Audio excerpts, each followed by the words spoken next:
বাংলার মানুষ। আমরা বাংলাদেশে 5 জুলাই যে আন্দোলনের মাধ্যমে জনগণকে আমাদের চেষ্টায়, আমাদের বুদ্ধিমতে, আমাদের প্রচেষ্টায় আন্দোলন সফল করে আমরা আওয়ামী লীগকে বাংলাদেশ থেকে বিতাড়িত করেছি। আমরা পারব যদি আপনারা আমার পাশে থাকেন।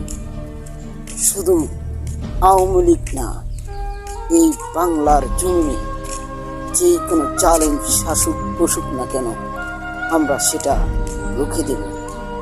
শুধু আপনারা আমাদের দেশের জনগণের কথা ভাববেন।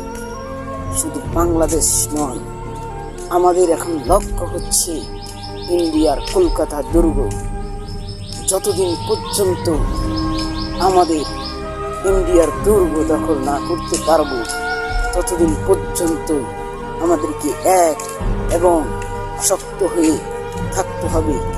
আমাদের জোট যেন কেউ ভেঙে না দিতে পারে, বড় শক্তি যেন আমাদের কাছে এসে আমাদের শক্তি জোট ভেঙে না দেয়, সেটা আপনারা লক্ষ্য রাখবেন। আমরা শেখ হাসিনাকে দেশ থেকে বিতাড়িত করেছি, তার নেতাদেরকে বাড়ি ছাড়া করেছি। আমরা